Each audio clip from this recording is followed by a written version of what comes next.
Hello everyone. आज हम लोग साइबर लॉ और उसके इम्पोर्टेंस के बारे में बात करेंगे कि साइबर क्राइम होता क्या है। चलिए देखते हैं। आज हम लोग उसके बारे में जानेंगे। साइबर लॉ क्या है ये आप लोग को पता होगा कि ऐसा कानून है कि हम लोग आजकल के दिन में हम लोग सब कोई इंटरनेट यूज़ करते हैं और इंटरनेट हमारी ज़िंदगी का हिस्सा बन गया है।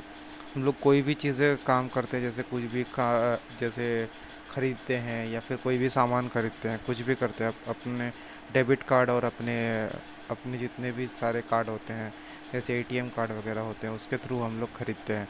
तो ये सब को हैक करना, और जैसे आपकी जितने भी सारे वेबसाइट है, ये सारी चीज़ों को अगर हैक कोई करता है या फिर छेड़छाड़ करता है या फिर कोई सिस्टम में अगर वायरस डाल देता है, तो वो साइबर क्राइम के अंतर्गत आता है।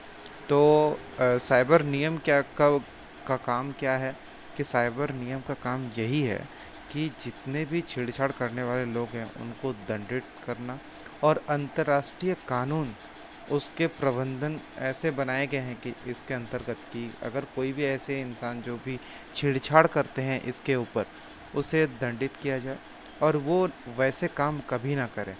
तो यहाँ पर आप देख सकते हैं कि इंटरनेट के लॉज बनाए गए हैं। इवन ये हमारे लाइफ में बहुत ही इम्पोर्टेंट रोल करती है, क्योंकि आजकल के दिन में हम लोग सारे इंटरनेट यूज़ करते हैं, उससे ख़रीदारी करते हैं। ये सारी चीज़ें अगर कोई भी हम लोग काम करते हैं या फिर ख़रीदते हैं, अगर उसमें अगर कोई पैसा हमारे अकाउंट से अगर निकाल लेता है, तो ये तो गलत चीज़ें हैं ना। तो गलत कामों को रोकने के लिए साइबर लॉ को लेके आया गया। तो यहाँ पर आप तो समझ ही गए होंगे कि साइबर क्राइम होता क्या है। ये एक इंटरनेट में हैक करना, डेबिट कार्ड को लेने को लेकर, या फिर अगर किसी सिस्टम में अगर वायरस को छोड़ देना, इस ये सारी चीज़ें आपके साइबर क्राइम के अंतर्गत आती है। ठीक है, तो इसके लिए उसका जो सज़ा होता है वो किसके तहत आता है, वो अंतर्राष्ट्रीय कानून प्रबंधन उसके लिए बनाए गए हैं, जो कि ऐसे प्रबंधन है जो कि साइबर लॉ के अंतर्गत आते हैं। इसके बाद इसकी इम्पोर्टेंस जानते हैं कि ये बहुत ज़्यादा इम्पोर्टेंट है। अगर ये नहीं रहेगा तो फिर कोई भी इंसान कुछ भी कर सकता है हमारे इंटरनेट के थ्रू, या फिर हमारे जो जितने भी पैसे वगैरह हैं, या फिर ये सबको छेड़छाड़ वो लोग कर सकते हैं। हमारे भारत में इसकी इम्पोर्टेंस क्या है और क्या क्या एक्ट बनाए गए हैं, आप यहाँ पर देख सकते हैं। भारत में cyber law information technology act 2000, इसके अंतर्गत 17 अक्टूबर 2000 को लागू किया गया था। भारत प्राथमिक कानून ये प्राथमिक कानून है जिसका काम साइबर क्राइम और इलेक्ट्रॉनिक्स कॉमर्स को इनमें इनके अंतर्गत जो भी गलत काम करते हैं उससे निपटा जाता है इस लॉ के द्वारा। इसके बाद आई है आपकी बिल 2000।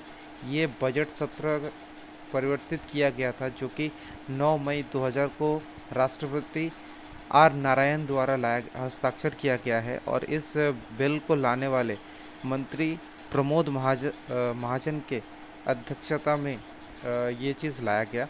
और ये 2008 में आप देखिए, ये जो तीसरी पॉइंट है ये संशोधन किया गया था कि जिसमें धारा 66 ए जो कि शुरुआती की गई, जिसमें ऑफेंसिव मैसेज और भेजने पर दंडित किया जाएगा, और कोई भी गलत मैसेज अगर किसी को भी अगर आप भेजते हो तो भी इससे आपको दंडित किया जाएगा। इसके अंतर्गत इस धारा 69 की पेश की गई, जो अधिकारियों के किसी भी कंप्यूटर संसाधन में अगर माध्यम किसी भी जानकारी को अगर आप छेड़छाड़ करते हो या फिर लेते हो या फिर उनसे निकाल लेते हो, तो भी इसके अंतर्गत आपको दंडित किया जाता है।